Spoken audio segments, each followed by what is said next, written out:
Greetings, ladies and gentlemen. I'm here with Lucas Crespo, designer from the Every Newsletter.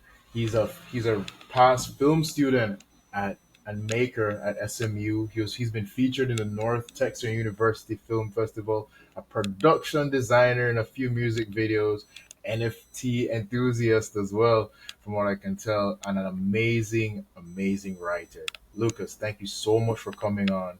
And by the end of this, what can persons expect to get from this show today? Dude, thank you so much for having me. Really, I really appreciate it. Thank you for also like doing all that research. I guess I don't think I make like a great job at like putting all of that information out there. So I think like really awesome that you kind of like found that, and I think like yeah, happy to chat and just sort of like showcase sort of how I work, what kind of processes or ideation workflows kind of like come to mind, and also like a little bit about me and maybe this helps any listeners out there to kind of like get inspired or try different tools out or maybe even like explore new ideas as well.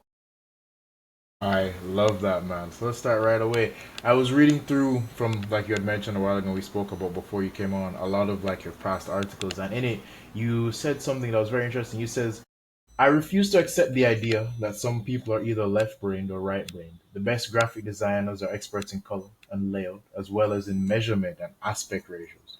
The best people in analytics are great with data sets and even better at visualizing them. Would want to find out from you, do you still kind of assign to this that persons can be both left and right brain, or that doesn't even matter in when you're designing or even creating? Yeah, I mean that's a really good question. I think like to some degree, I think there's this notion out there that a lot of people think like, oh, I'm not creative, I'm just good with numbers, or hey, I'm just like I can only paint, but I hate math, I can't do numbers or whatever. And like there's like this tribalism that exists around like being right brain or left brain or whatever. And obviously, like I think the point that I was trying to do is say that I like the left brain, right brain sort of like distinction that people are sort of like auto assigning to themselves is mostly, I think, sort of artificial in some sort of way. Like, I think to some degree, it's something that you build up like based on like what you've experienced. So like if you were in a lot of art classes versus like algebra 2 or whatever, like you're gonna be sort of like more like aligned with one version or another. I guess like what I was trying to say more than anything with that point is those people that are at the top of their craft anywhere, not just like design or whatever, but imagine like a film director or like a I don't know, like a master chef or whoever, like they're all gonna have like a really diverse, rich backgrounds. Like they're not just gonna be like the best sushi chef because all they did was sushi, right? Or they're not just gonna be like the best designer because they just spent all their time inside of Figma. I think it's mainly about like having a lot to pull from, a lot of like mental references, and I think you get to do that by exposing yourself to a lot of different things, and I think to some degree like you are gonna be like a better designer if you understand obviously like what's needed from like a development perspective or like what is sort of like what is the strategy behind marketing or like what is the sort of like the demographic or psychological insights that you're trying to like nail from like the campaign or whatever. So I think like to some degree it's very important to try to maybe not silo yourself in some way. I think like a lot of people try to think like, oh, I should like really specialize, I should like just become the best at this very specific thing. But I think like you're gonna be the best if you are able to sort of like pull from more places versus like one specific, if that makes sense. No, it makes perfect sense because even myself, right? Like I have like a crazy like background, right?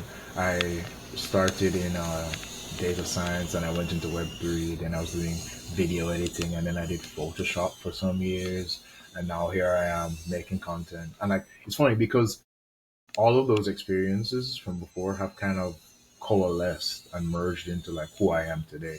And I think it's funny because like no matter the profession, it's like those unique combinations really bring forth that like unique individual that person in a way, right? Because that can only be them in a way. Exactly. Yeah, it's crazy. You're able to connect better dots and see patterns because of like past experiences that would have just never happened if you didn't have that experience. I love there. I don't remember who said it, but it's there's a saying that's like you're all the places you've been, the persons you've interacted with, and the activities you've done. And I think it really goes hammers home when it comes down to work as well. Like you're all the projects you've done. Like Yeah. even if it failed, there was a learning insight that you got from it as well that you take home because now you're able to like for instance better manage burnout or know that let's perhaps not take that project, you know. Exactly. Yeah. And I think like what you're saying is totally true. Not just from like you are the sum of all the things you do, but you're also like if you are only focusing on like this very specific thing, then like your brain is only gonna be like boxed in into that specific thing, you know. So it's also like the inverse to some degree. It's also like you are you'll never be what you're not exposing yourself to in some way. So it kind of like all adds together to like that recipe of who you are, if that makes sense. No, that makes sense. I love that. No, I love that.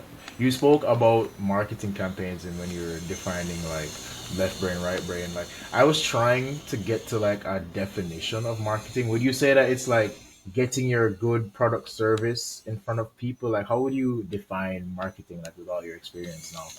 I think marketing is mainly generated. It's everything that is related to I would say like brand equity, building demand, sort of the part in which like I think obviously it's like a very ambiguous term to some degree because you could argue that maybe like customer support should be like inside of marketing because it's also like a touch point of how like your company like talks.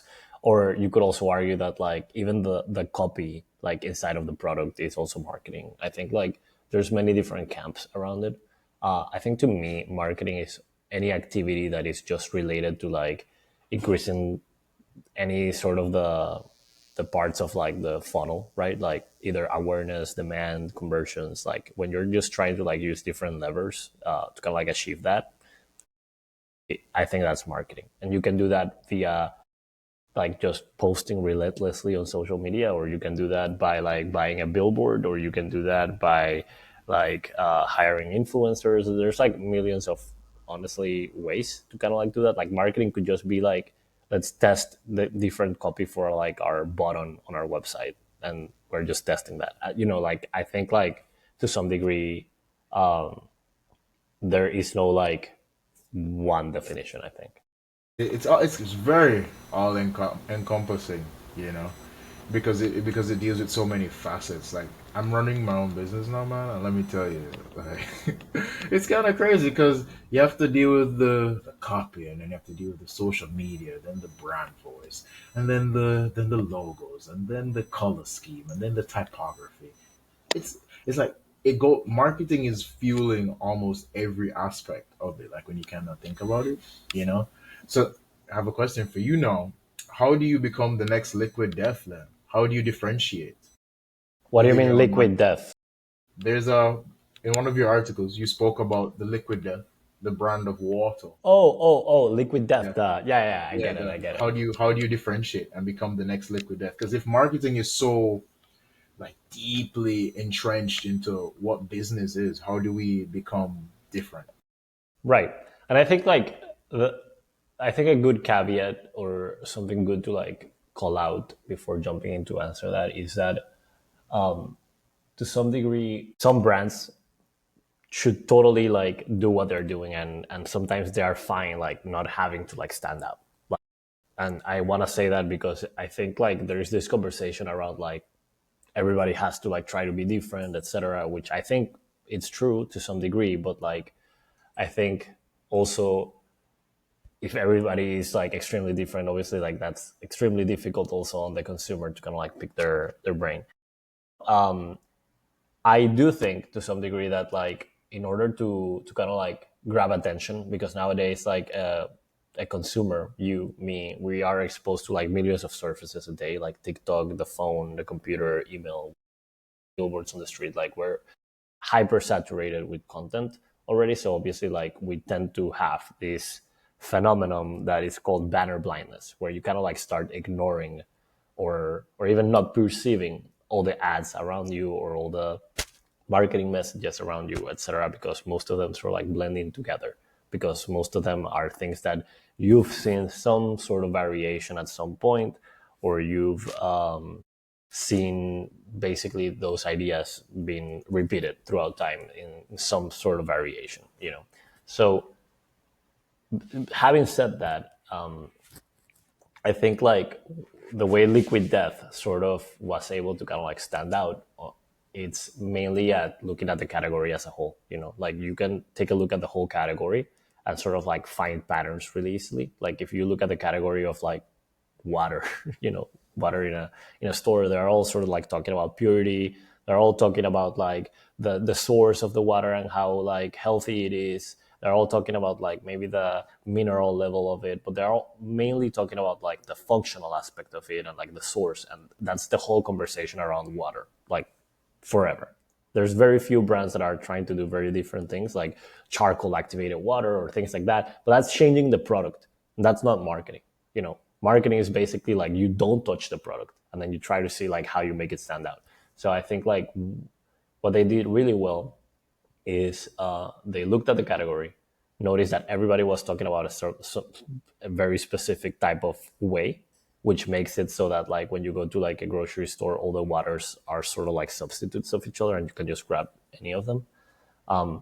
So they kind of like went in with the idea of like doing things different from like all sides, not just from like the way that they would talk, copy, but they also from like the way that the product was going to look like next to the rest of the bottles on the water aisle at the superstore. Like if you just like the packaging alone could just have been the full differentiator, right? Because like you're not normally exposed to like water in a can, etc. But they decided like, hey, you know what? We're gonna stand out and make a brand that is impossible to ignore just because we're gonna be edgy. We're gonna like people already trust water. They know like if water like if the health department is allowing us to bottle this water, it's probably okay, right? So why should we talk about purity or any of that? Let's just talk about how edgy we are, how it's like fuck plastic. It's all about sort of like that type of mentality. So they went with this really like identity of like hard punk rocker death metal type of vibe, which is also expressed in their can and like the influencers that they get for their campaigns. They get like Yeah, their tattoo influencers artists, are, yeah, they're insane. They had like a they get porn like star. porn stars, like drummers from rock bands. They have like even like satanic cult leaders, like all sorts of like crazy things. But it kind of like raises the presence of the brand more, and then it just makes it much easier for people to have it in their consideration set versus like a Volvic or a Dasani or any of those other like water brands that you've seen a million times. But at some point, like that's the way that I think like you kind of like are able to stand out. It's like look at the market, find the opportunities about like what people are not talking about, what people are not sort of discussing. Like if you draw like a competitive map, like a matrix, like with a x axis and a y axis, you map out all the different competitors in the space, you might notice that they're all sort of like clustering together around the same area. So like all those other empty spots in the matrix, those are opportunities to kind of like figure out how to tell your story differently. Oh, okay. So then is that where you now inject, for instance, like creativity? Because Yeah. it seems to be like such a multiplier. Like, is how can we have fun really? A lot is what I think about a lot of the times with these like brands is like how can you have fun with what you're doing? I love Liquid Death, man. Like when I saw your post and then I read more about it, I was like, I want this water. Yeah. Like I know it's just like I could go to my tap, right? Yeah. But no, I want that Liquid Death Mountain Water just because it resonated so well, like the imagery, the branding, and how different it is, like compared to different other. What would you say now? brands like the Fiji and the other ones. I wasn't particularly impressed. You know, as a matter of fact, I bet Liquid Death probably doesn't even couldn't. I bet if it didn't even taste good, I'd still have to try it just because of the branding. Man. It's so good. I love it. Yeah, and it's like one of those things that like marketing is not. I mean, I guess advertising for the most part is not meant to like create a sale, right? Because like very few times you go into like a store and it's like, hey, I saw this ad, I want to buy this. It's like it slowly is cooking this idea inside of your head, right? It's like slowly incepting the idea that like this brand exists, and then the brand recall becomes higher, so that when you go into a store, it's like the first instinct versus like something else. And it's like by slowly brewing this idea inside of you, and I think like that's sort of the opportunity there to kind of like figure out how you can be creative about it, and how can you sort of take over the conversation in some way by just being different. Yeah, no, I love the example you used by like mapping out like all the guys right now in the space and doing that. Because then not only is there like content gaps, but I bet there's like knowledge gaps or like niche gaps. You know, like connecting like different tools or like even creating a new tool for like specific niche as well. In terms Yeah. of yourself and the what would I say, like the journey that you're on? Because I saw on your articles you said you're on a journey to create designs that you wish you were targeted with. You know, how has that Yeah. journey been going along for you so far? Yeah, I mean, I think like I'm very blessed that I am having people that I work with that trust me. I think like that's a blessing, because a lot of designers obviously like struggle with that part sometimes when you are doing a lot of work, and then like obviously like the team or the people that you're working with are just like not getting it, or want to change it without giving like great feedback, or whatever. But I think like my team has uh, enabled me to kind of like go explore really crazy stuff, and just kind of like uh, take more unconventional routes. And I am deeply grateful for that, because I think like especially now with AI, like the internet is just gonna get filled with slop everywhere. So like it's sort of like a Yep. more, it's almost like a moral imperative, that it's like if you are a content creator, if you are putting stuff into the world, if you're a designer, if you're a podcaster, if you're a YouTuber, if you are putting anything into the world, I feel like nowadays you have like a moral imperative to some degree to kind of like I don't know, make sure that at least it's something that other people would enjoy and not just like trash. And like by enjoy, I mean, like, are you creating interest? Are you creating curiosity? Are you creating some sort of reaction or feeling, or something, versus just like adding more real estate to like an endless feed, right? It's like, how do you find a way to kind of like get the person to like stop scrolling? And like, that's sort of the reasoning a little bit behind that, because I think like I mean, I guess most people that are trying to do something is because they think there's a little bit of, maybe there's a little bit of ego there, like ego, of like, oh, like I hate all of these designs. I feel like I could do a better job, or whatever. And I think like obviously like that part is something that gives creating an incentive for people to kind of like do their best work. But for me, it's mainly about like let's try to make the internet more beautiful. I kind of like equate it a lot with like physical places, if that makes sense. I spend 90% of my day inside of the computer, so it better be like beautiful, and things like that. So it's mainly about that, I think.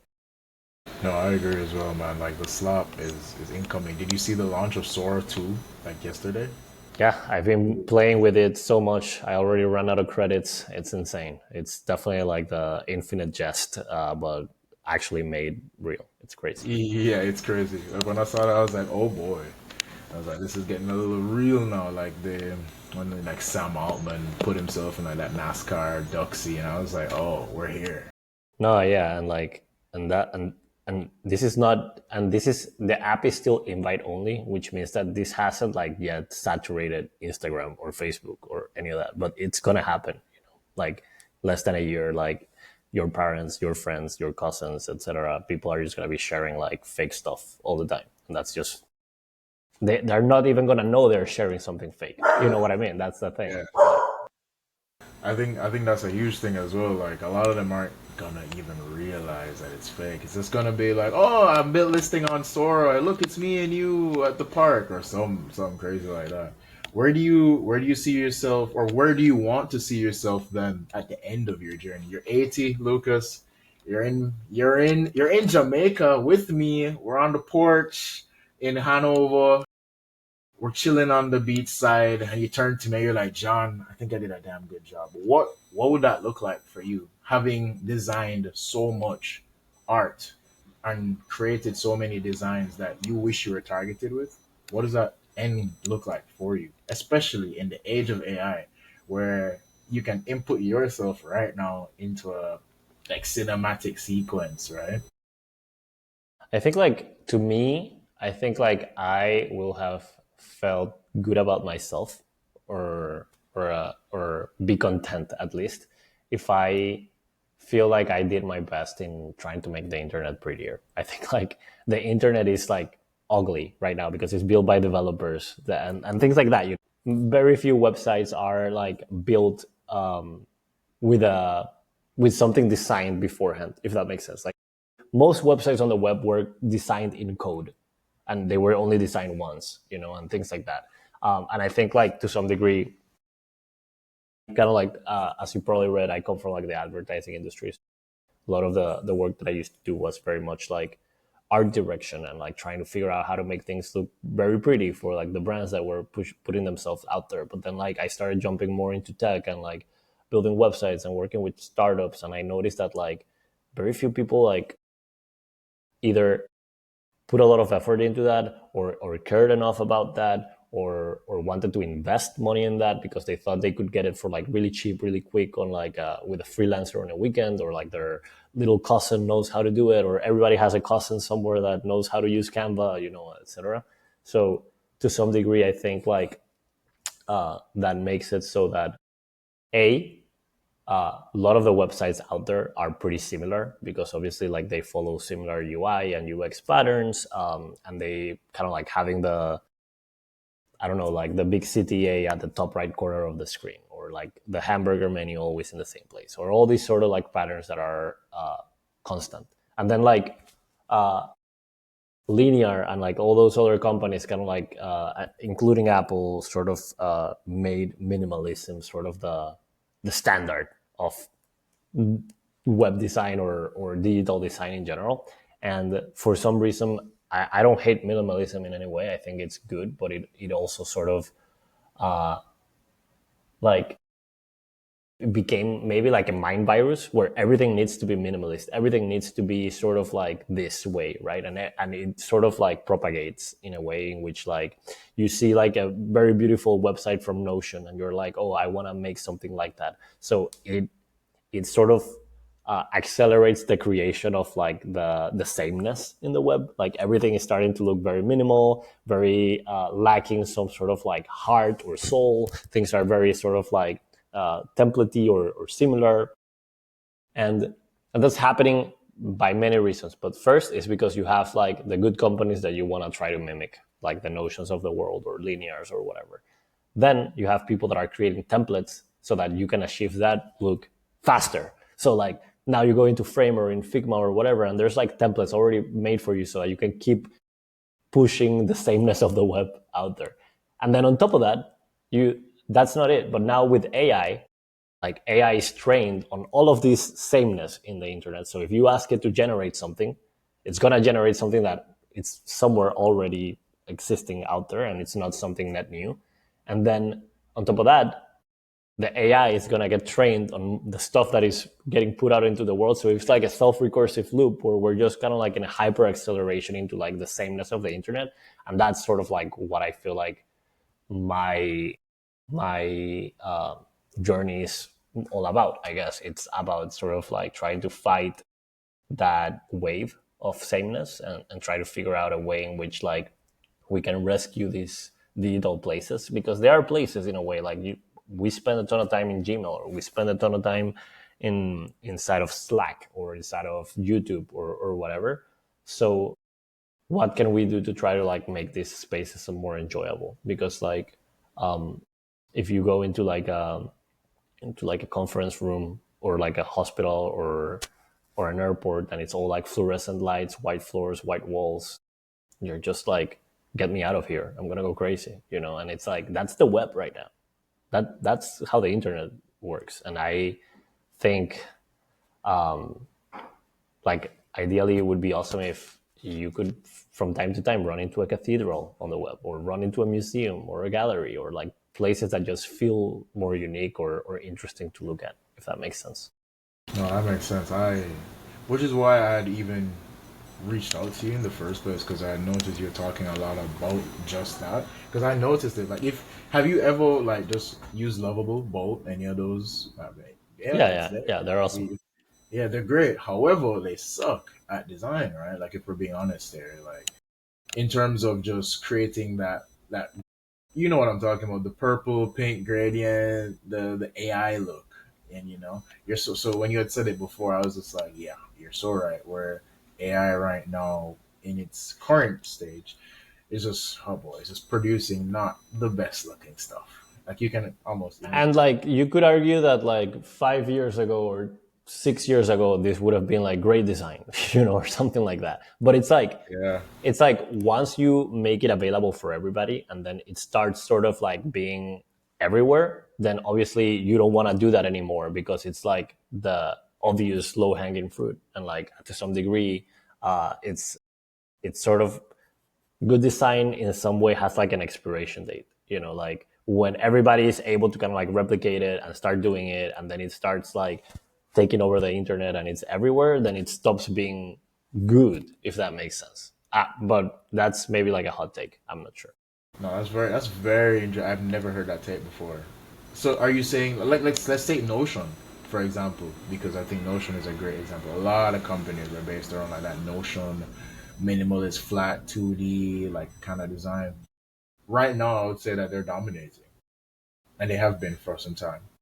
Would you say that given the current landscape, especially with AI, and persons able to iterate so quickly with tools like like Figma Make or even Figma itself, what would the expiration date look like? And is based on what we were talking about before, is it gonna take another layer of like another layer of creativity to inject to get like the next step for instance Notion or Linear or whoever?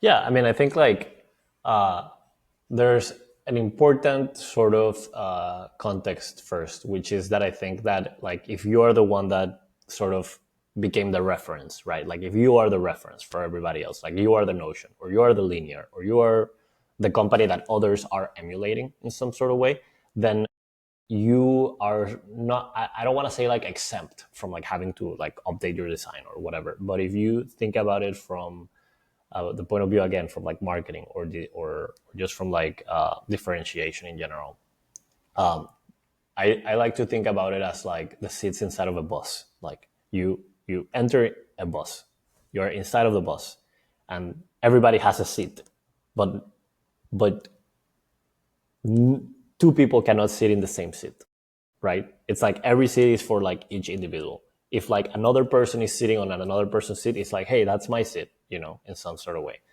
And the reason why I'm saying this is because like if you are the reference, if you are like the first, or if you are the one that like made it popular to some degree, it's like that's your seat. And like anybody else that is trying to like sit on your seat or like replicate you or whatever, is just gonna like be painfully obvious to anybody around that it's like a copycat or it's like a clone or it's like trying to look like Notion or it's trying to like do this thing, but it's not its own thing. So like for example, I think like the design from Notion, it's great and it works for them, but what I'm saying that it has an expiration date, it's that like that style then gets replicated and everybody's trying to do it and then it stops being effective as like a something that helps you stand out. And Notion doesn't need to stand out anymore. They're like a massive $1 billion company, right? But it's like when you're starting, when you're like beginning, like your job shouldn't be to be like, how can I emulate the greats so that I can be like the greats? That because that's not gonna happen. You know what I mean? Like it's sort of like are you being able to kind of like set up your own path that gets you your own sort of visual distinctiveness, if that makes sense. Yes. Oh, because I saw Dan Shipper had said there's gonna be more places on the internet. And I kind of agree, and I see where you're going with that. Especially as like a newcomer on the block, I didn't think of it that way. Where why not just do what inspires you rather than doing what works? I guess in business it's a bit more economical, but then from a branding point of view, you won't become the next Liquid Death. Then you're gonna be the next Fiji. Really. Right. Or it's like if you wanna start a water brand right now, like your first instinct shouldn't be to like create a death metal punk rock can. Like then you're just Yeah. copying somebody else and you're not original, right? Like you could go very weird with it and do other stuff.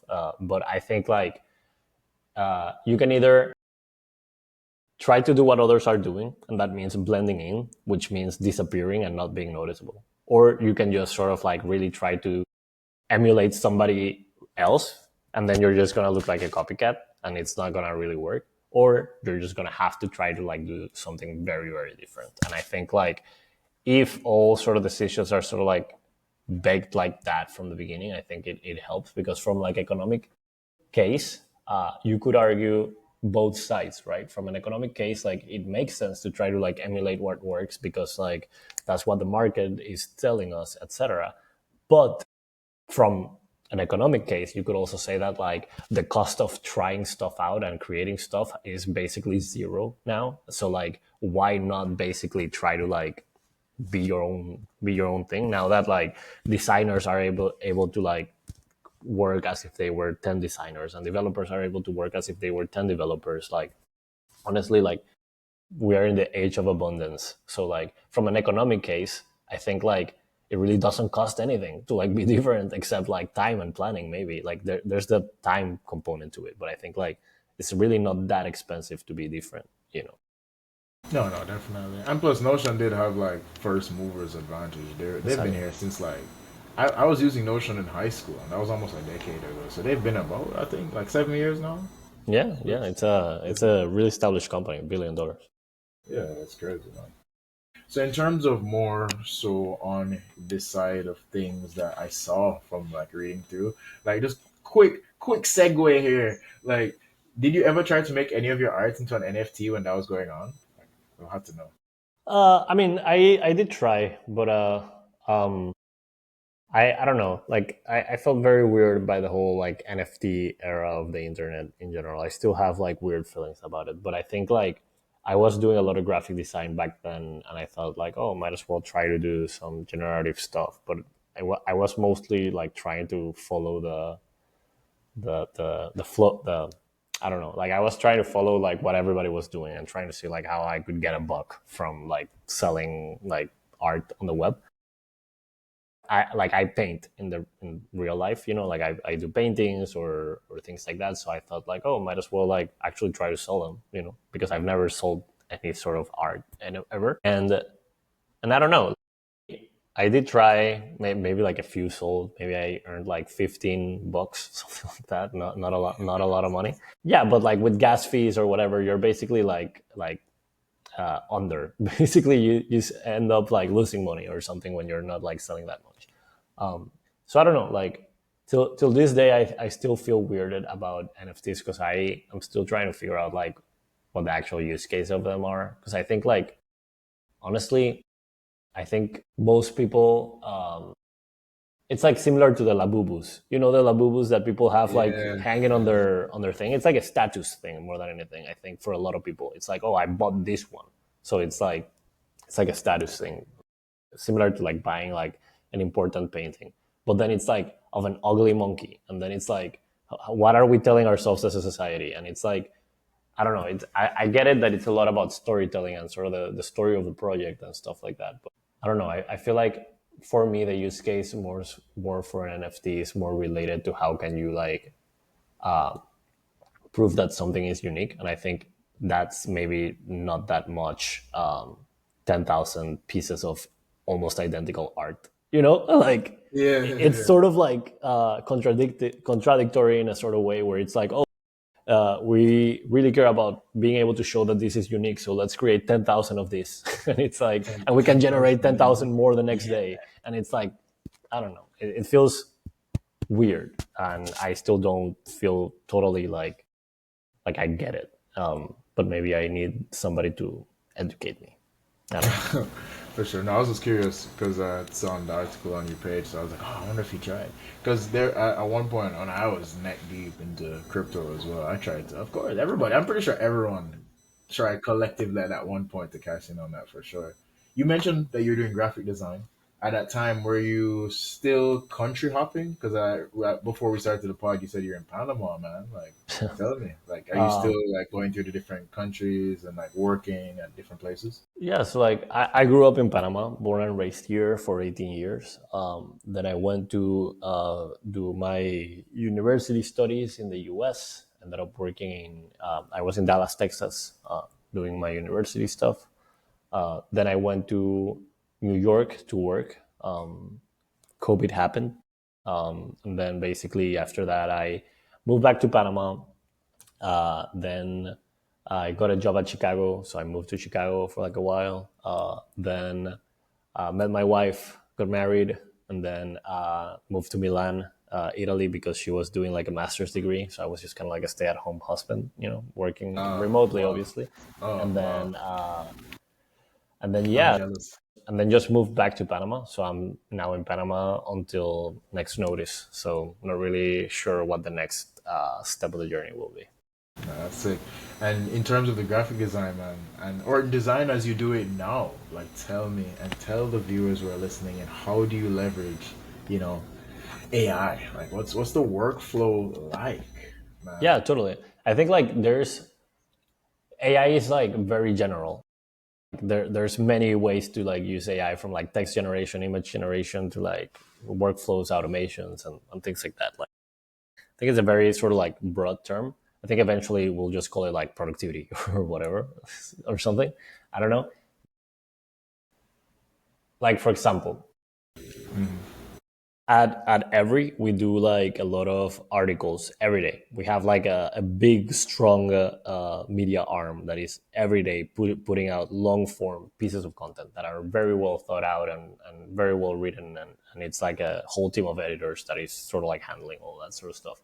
But that means that each day that requires a new cover image. And for those, like obviously, if you look at them, like they're all gonna be like hyper illustrated images that are very detailed. And like Yeah. I can illustrate a little bit, but I wouldn't be able to like do that every day on a roll forever, because like that would just be my entire job and I wouldn't be able to like do anything else, right? So what we've been able to like do, for example, with Midjourney, and like being able to like train your own little like personal profiles and things like that, is that we can sort of use a lot of the images that we've already created to kind of like train a model, so that like when we generate a new one, it's already closer to what we need, and we can just like wrap it up faster in Photoshop. So like it's kind of like moving from 0 to 1 way faster in that case, when you already are aware and you know exactly like what you need. So it's very important to know that, because like if you don't know what you want, then it's like it's useless Yeah, to some degree. it's kind of hard at that Yeah. point. Could you take us through like one of those workflows, I would love to see that, man. Like I'd love to see because I I absolutely love generative AI art, man. Let me tell you, like sometimes I have to I have like a timer on Pinterest on the website, so I don't like scroll too much. Can you see my screen? Yeah, man. Awesome. Cool. So there's this little tool here called mood boards inside of Midjourney that I really, Yeah. really like. But before I take you there, I think it's important to kind of like showcase how the process has sort of evolved. Um, the good thing is that I can search through like my whole library, and I can like look for Greco-Roman stuff as old as time. But I can show you like at the very beginning, this is how we were generating assets. Like at the very beginning, we were basically just generating black and white illustrations, and that was it. And we didn't have like any profiles or anything. We were just using like kind of like standard prompts around like black and white vintage Greco-Roman illustration of blah blah blah in a white background, and we're just doing that repeatedly for like all the different stuff that we really needed to do. And you can see that over and over and over again. And what we would do is basically use Midjourney to like generate assets, not the actual final composition, but the assets. And it would be like, okay, I really want to use this lion. So I would grab it, put it into like Photoshop, remove the background, start playing with like different backgrounds and textures and add like different strokes and elements to it to eventually be able to generate something like the stuff you see in here. For example, like a lot of this stuff is like, oh, Midjourney generated the hand, but like the rest of the composition was like Photoshop. Same for like any of this stuff. Same like a lot of this stuff is like okay, like the colors and stuff like that. It's all us to some degree, and even sometimes we need to like for example for this one we needed to like showcase like the idea of metamorphosis, but we were having trouble with Midjourney sort of showcasing all of them. So we had to generate like a butterfly, and then we also had to generate another image of like a cocoon and another image of a caterpillar, and then I had to like kind of like bring them all together inside of like Photoshop. And same for like a lot of these ideas. But then after you are kind of like being able to like create those, then you can just feed Midjourney your creations, right? So like all of this stuff that we did in Photoshop, now I'm able to kind of like feed it into Midjourney, so that like the next time that I want to generate something, it's already like way more, much more interesting, or at least closer to like the style that we're already creating. So like now, if I just look for like Greco-Roman stuff and try to like move away from like the let's say like the older stuff, you're gonna see like our style is already starting to like appear more because we have this tag, which is basically that we're using the mood board, and we're already starting to like get much more interesting results, which allows me to, for example, grab this and like just throw it into Photoshop, for example. Let's see if it opens, and I can just sort of like from here start like messing with the different subjects, messing with like different backgrounds and stuff like that, by just kind of like getting a jump closer to that, right? And I can like start already like messing with the things Oh, in that is sick. whichever way like I would want to do. Like maybe I just needed the guy here, and I can then like add my own little, I don't know, background. Obviously I would use like colors that are on our brand, but I'm just here using this as an example, adding like textures and things like that. All that sort of stuff sort of helps create like the look and feel that we're going for. Being able to kind of like use blending modes, all that sort of stuff, you know, and then like we kind of like uh, paint over in a lot of places. So like for example, in a lot of cases, maybe we need to like really paint this podium. So we would be I don't know, trying to like, where is it? Sorry. Yeah. Like basically we would be like trying to kind of like paint stuff like this. Sorry, let me just fix it. But on purpose, you know, so like we're basically kind of like selecting which parts of the scene we want to paint.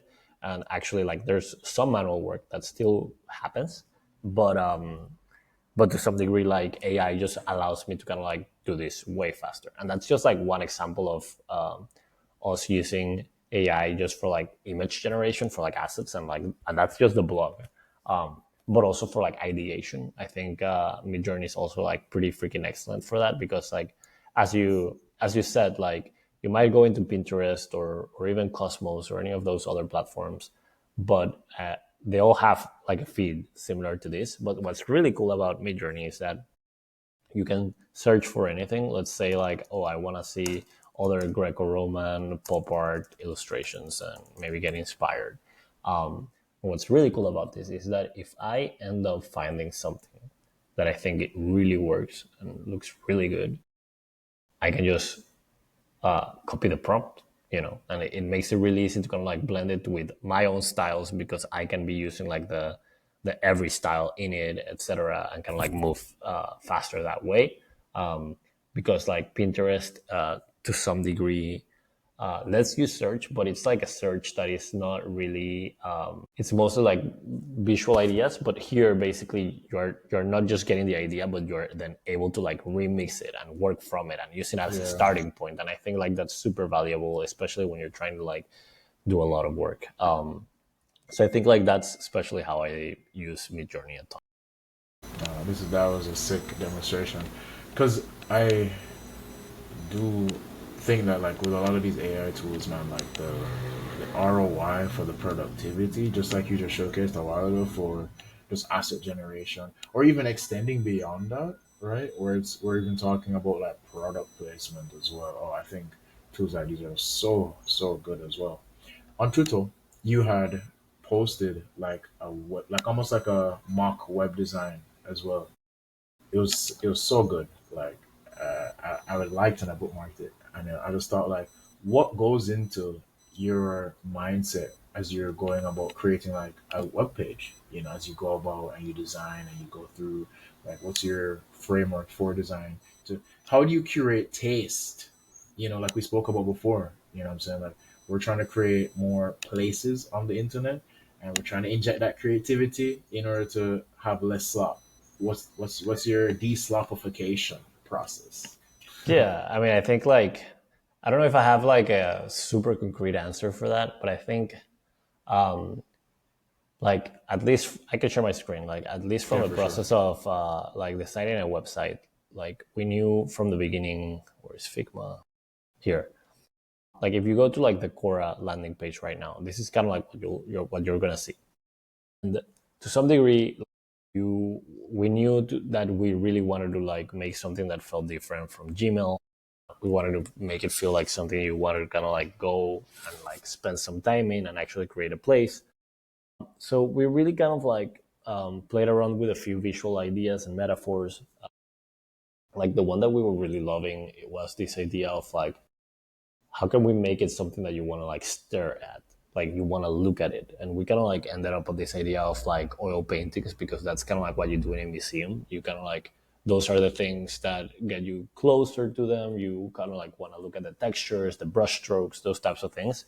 So like if you actually end up like zooming in on like any of this stuff, you're going to notice that there's like a slight canvas texture on things. Like you can see some brush strokes, especially like down here more than anything. And things are just very, very highly sort of like textured. And I think like one way in which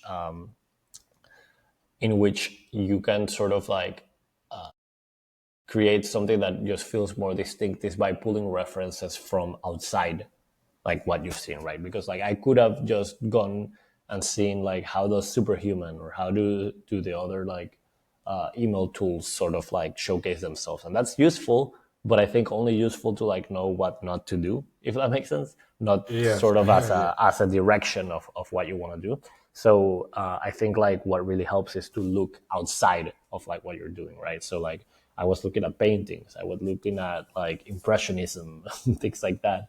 And I think like in other cases, like you can see a website and totally tell that like people were grabbing references from like graffiti, or they were grabbing references from like movies or theater or like magazines or like all those other sorts of like creative surfaces that exist out there. I think like those are all good ideas to kind of like play with because the web is usually pretty static, right? And as I was saying, like there's this sort of level of sameness across everything. So if you are able to like bring stuff from outside the web, it already is gonna start feeling like fresh by definition, because the web is not used to having brush strokes.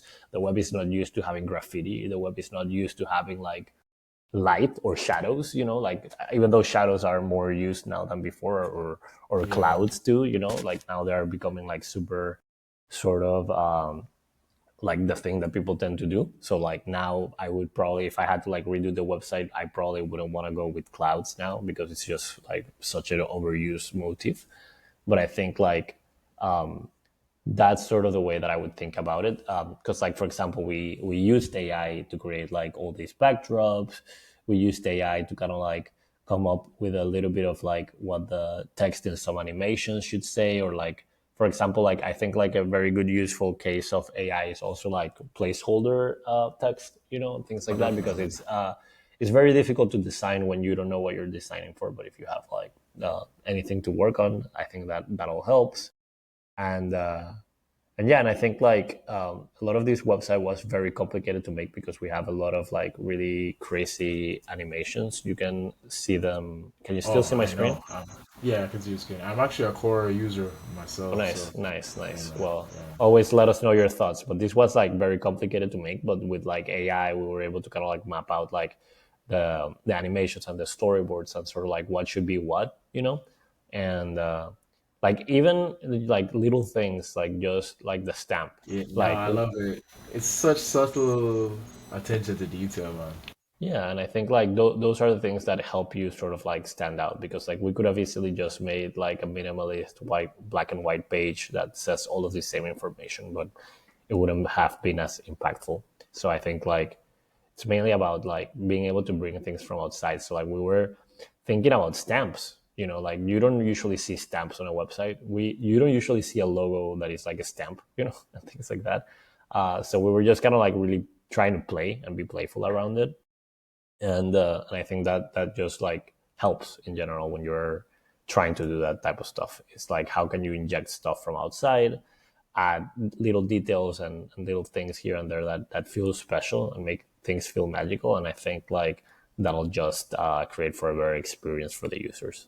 No, that's it. In terms of the background image, I've always wanted to know, is it like a set of images that you guys pinched together and then like in Photoshop you kind of like piece them together? Because the image is long. It's like one long recursive image, like recurring image rather. And that was a big problem, like even from a developing standpoint, like the engineer, like the people that were in charge of building this were just like not happy with it, just because like the way Cora works is that everybody has a different brief based on like the amount of emails that you get. So like you there is really no way to like truly predict the length of the page for anybody. So like creating like an image like this is sort of like probably what people would consider like not best practices, or something that maybe you would try to avoid because you can't. Um, but Midjourney really lets you to kind of like play with any sort of aspect ratio. So we were really generating like really tall images in Midjourney. Um, at some point, like that wasn't enough, so we were bringing them into Photoshop and joining things, as you said. So we actually did do that, but still, like we still had to like to run this through like AI upscalers and things like that, so that like the resolution was good. But then that meant that we had like an insanely heavy file, Yeah, and it's like how do we make the page load and all that sort of stuff. So like our engineers, our developers had to like spend time figuring out like new compression things and things like that that wouldn't have been problems if we were just using like a normal white background. But we knew that this was like an important decision that would make the product stand out more. So like we decided that it was worth it to kind of like spend time figuring out a way to like actually make it work versus it being just a problem, you know? no, and that's so beautiful because as a result, now you guys are so different. Like I can't, I cannot tell you what the superhuman, the other guys look like. Sometimes when I go back in Gmail, I'm like, like you know. But when I'm in Core, I'm like, yes, like there's a calm to it, if that's the right word. Like Yeah, I think so.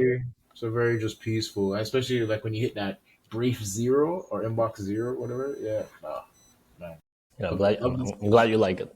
No, it's sick. It is very sick, man. Love to hear that. In terms of persons who are listening in and they want to up their design game, we've talked about a lot here. If you could just summarize for me, for persons, just to say, yo, if you want to really up your design game, you got to look outside, combine this and that. Here's like a few steps you can consider. What would that be for that person listening in? So I think number one, learn the fundamentals. I think like there's a ton of people that are jumping into Figma, are jumping into Photoshop, and they don't know the first rules around like contrast, balance, hierarchy, like color mapping. Like those are like fundamentals for like design in general. And I think like you can even ask ChatGPT to like teach you the fundamentals and like why they Yeah, are exactly. important. But I think like a lot of people tend to start their design journey by like trying to replicate something that exists out there, or like trying to like start from a template, etc. And then you just made something that looks good without understanding why it works, you know. But if you are able to sort of like understand the principles behind like why things should be bigger than others, or why you need contrast, or why alignment is like crucial, like if you learn the rules to some degree, then you know when it's okay to break them. You know, you get to like really sort of like understand where you have wiggle room, so that you can sort of like create something that feels special or different. And I think like that's super helpful because like it doesn't matter if you're working on motion design, web design, product design, graphic design, it doesn't really matter. Like all the fundamentals are the same. And I think like that's number one core. I would say like that's extremely important. Number two, I think what you mentioned is true. It's important to kind of like exit your own echo chamber and like exit your bubble and be exposed to other things. So like if you like to paint, paint. If you like to take pictures, or do whatever. But like just don't spend your entire day in Figma because like it is very easy to fall into the trap of like, oh, I'm designing rectangles. That's my job. And no, Yeah. we're not designing rectangles. We're trying to design experiences. We're trying to make people feel something. We're trying to get people to like actually, we're trying to elicit a reaction on people. And like, we don't do that through rectangles. We do that through building like feelings and emotions. And in order to do that, there needs to be like some understanding also around art direction. And I think art direction is something that is, very present in like the advertising industry, the fashion industry, like the movie industry. It's like very present there, but it's very not present at all like in tech or in a shit ton of other industries. And I think that's like that's what you would expect, right? This is like a more traditional design role, but I think like now more than ever because of AI, because of the hyper acceleration of sameness and all that sort of stuff, and like our direction is now is more important now than ever. I think because now somebody at a company needs to like be putting the hat of like the creative director or art director and sort of like try to make sure that a vision is being pulled through in each step of the process, right? Like if you are creating like FAQs or the terms of service page or any sort of like random touch point, don't look at it as just like, oh, something else you have to do, but it's also like another opportunity, right, to kind of like keep expanding whatever your brand is about, like and things like that. Like if you go to like Chipotle or any of those restaurants, like a lot of them, for example, like even spend time like putting messaging and designing like their napkins or in their silverware or in their little trash can to like put things out. And those are all things that keep sort of like extending and expanding whatever like Chipotle is about, you know, because like they are telling their brand values or putting their branding in there and stuff like that in a way that like feels organic and natural. And I think like, so to recap, because I've said a lot of things, Yeah. I think number one, the fundamentals are insanely important and they're not that complicated. Honestly, there's like less than 10 fundamentals or something like that, and they're pretty straightforward. And number two, I think like living out, like exiting your echo chamber, just being exposed to more different things and trying to figure out ways in which to bring those into your design. Things helps a lot. And third, like really spending time and trying to like be more familiarized with art direction, I think will just make for more standout products because they will look more conceptually driven. You know, like there's creative decisions behind it because there is a certain message or key takeaway or reaction that is going to be elicited thanks to the way that like things are looking, kind of like how the freaking can for liquid death makes you feel different than like Yeah. Yeah. evolving. And that's all because like the guy that like did it like comes from advertising. Like he comes from like an like he was a creative director at an ad agency. Like he knew that that's like how you make something sort of like stand out. So having that sort of background, if you can learn about it or read books about it, extremely important, because I think like with AI, it's just easier now than ever to just generate something. So why not try to make it look pretty? Why not try to make it look awesome? You know, and I think like those are my main things that I would hope more people do. I'm gonna put it on a shirt. I have like different sayings that I'm gonna put on a shirt. And I like that last one there. It's like, why not make it pretty Yeah, when I nice. drop that? I think definitely just looking around and like seeing what does not work. For instance, like I live out here in Jamaica, so we use a lot of bright colors, like the black, the green, the golds. You can even see it reflected. For instance, when Pepsi does an ad out here, compared to in America, completely different, man. So if you just look into like the subtleties for those of you who are listening, right, and just observe like what about this ad or motion graphic or whatever that I'm looking at caused me to stop. And I find that from when I started thinking from that like perspective, it definitely helps me in like my own creations now. It's like, will this elicit the same amount of like vibe or feeling that you're talking about before? I think it's so sick as well. You know, in terms of quick question, do you like chaos in your art design? Is it like do you prefer like more chaotic things? Because I remember before you were talking about a lot of the sameness as well. You even mentioned that you'd want to see like a cathedral or a museum. Is it that you prefer things that are more out there? Is that where that was coming from?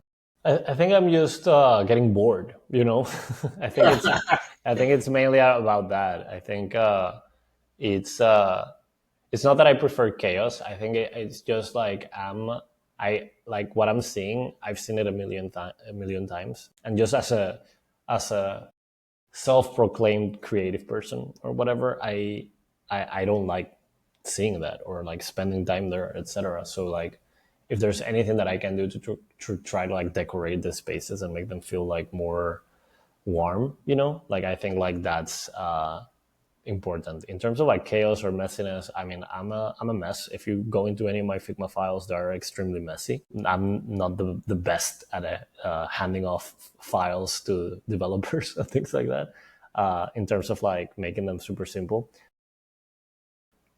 But I don't enjoy when like the process is chaotic, right? Like I do like having a Yeah, process where it's like, hey, this is what we're doing. This is the vision. This is the the North Star. I think it's very important to, from the very beginning, to have a North Star and not just be throwing shit at a wall and hoping one sticks. It's important to know what shit to throw at a wall because it might stick. You know what I mean? yeah. I love that. That's another shirt right there for sure. Is that what you teach your students when you do your art direction classes? Do you teach them like how to formulate that, like that process? Kind of. I haven't done the classes in a while now. You should definitely bring them back. I want to be your first student. Oh, thank you, man. I appreciate it. But I think like what I used to tell them in general, because a lot of the students in that specific like workshop that I was in are advertising students. So like I was mainly like repeating a lot of the same stuff that their professors were saying, but I was mainly helping them sort of like try to figure out like what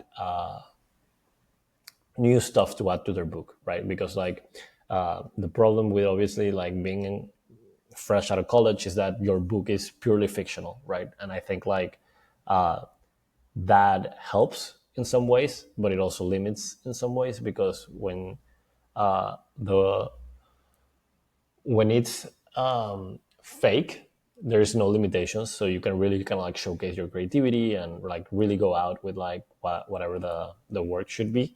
But it really doesn't show like real life constraints, which you would have in an actual job. And I think like real constraints are the ones that like show are the real things that showcase like who's Yeah, creative and who's not, because like if it's very important to work inside of a box sometimes.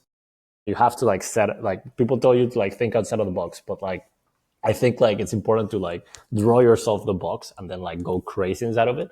But like you need a box to some degree, I think.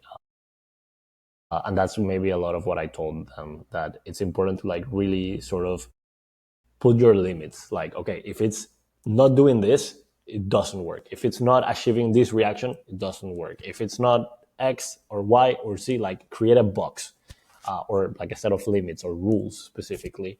And that could be like with Cora, for example, we really were like, our main rule is, does this feel like pleasant? Are you like, do you feel calm? Do you feel like this is yeah, something that feels like you want to spend time here on, etc.? So like every decision kind of like pass through that filter.